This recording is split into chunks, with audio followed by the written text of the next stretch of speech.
Assalamualaikum warahmatullahi wabarakatuh. Selamat petang semua anak murid cikgu. Okey, hari ini kita akan belajar mata pelajaran ibadat.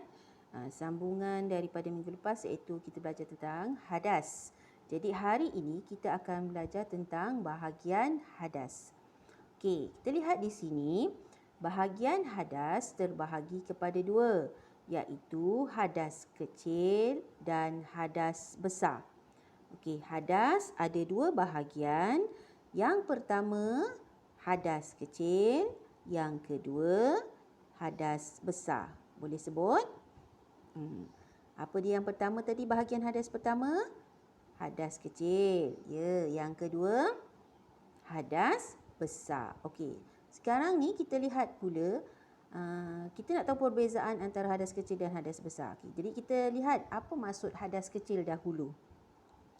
Kita lihat pengertian di sini. Hadas kecil ialah keadaan tidak suci pada diri seseorang yang disebabkan berlaku padanya perkara-perkara yang membatalkan wuduk.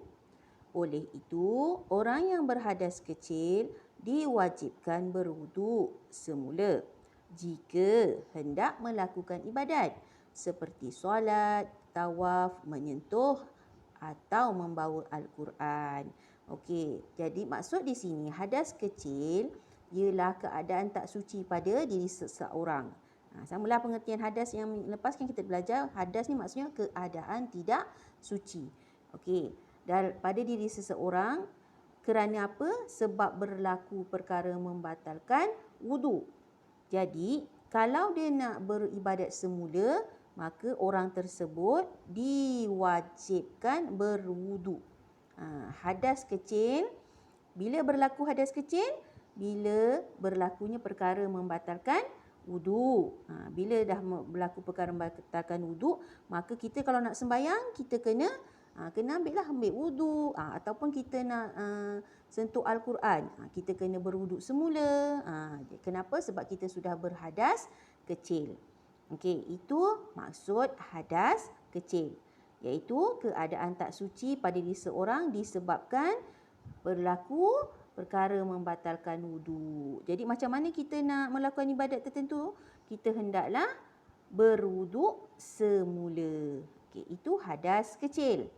Okey, lihat pada kat sini hadis Nabi daripada Abu Hurairah radhiyallahu anhu bahawa Rasulullah bersabda, la yaqbalullahu salata ahadikum iza ahdasa hatta yatawadda. Rawahul Bukhari wa Muslim.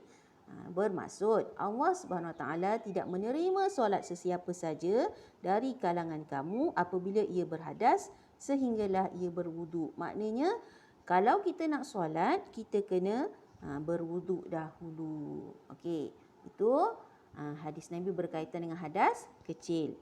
Jadi, apakah perkara yang membatalkan wuduk sehingga menyebabkan kita dikira sebagai berhadas kecil?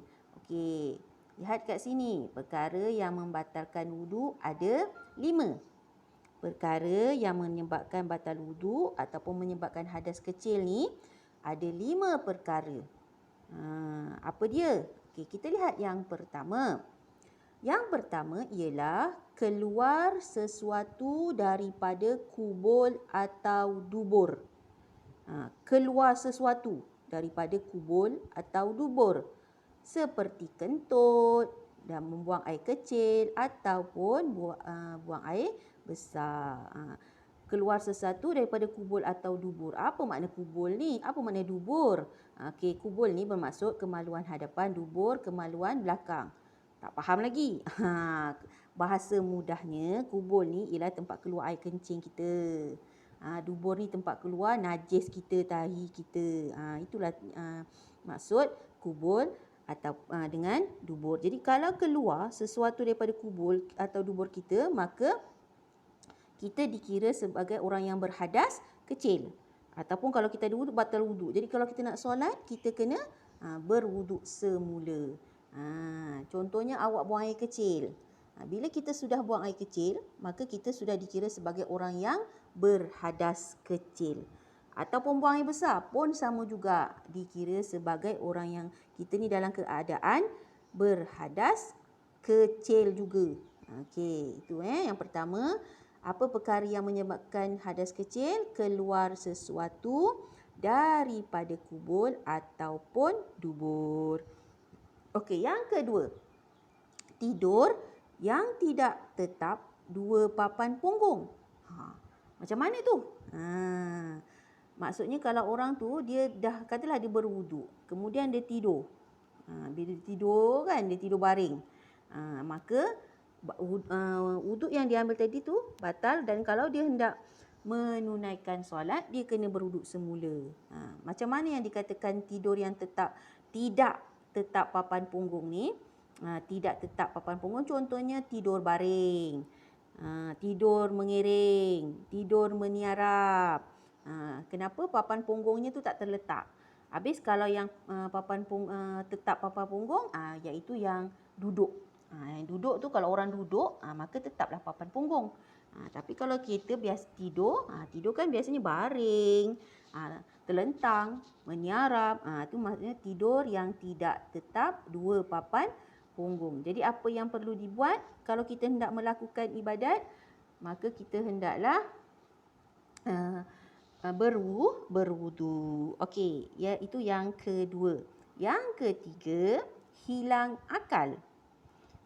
Maksud hilang akal, contoh seperti pitam atau mabuk. Contohnya lah, dia penat, dia pengsan. Dia pengsan kan, dia pitam. Maka itu dikira sebagai hilang akal, tidak sedar. Ataupun mabuk, ataupun pitam. Ni tak sedar. Maka kalau dia nak melakukan ibadat, dia kena berwudu. Okey, kita lihat yang keempat pula. Bersentuhan kulit lelaki dengan perempuan yang halal nikah tanpa lapik. Apa maksudnya ni? Contohnya kawan lelaki dengan perempuan, kawan. Bila berkawan tu, maksudnya kalau lelaki dan perempuan itu dikira sebagai orang yang halal nikah. Kalau anak lelaki dengan mak dia, itu tak, itu haram nikah.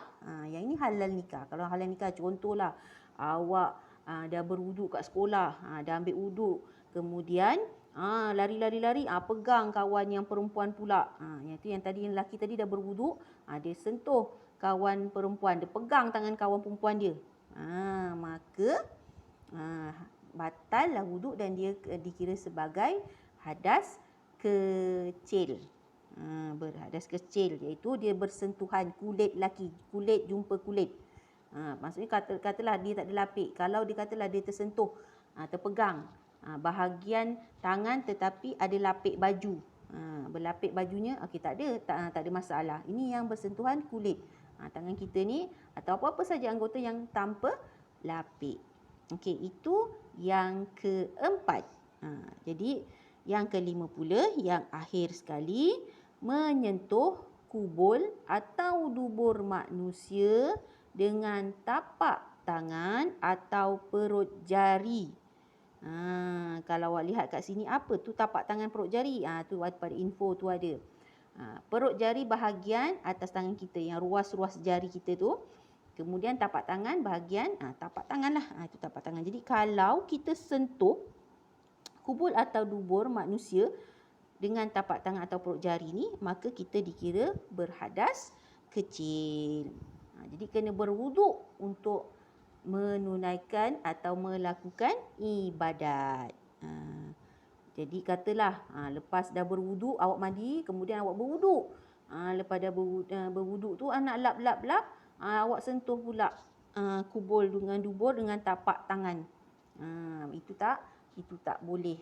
Itu maksudnya wuduk tadi sudah terbatal dan kena ambil wuduk semula.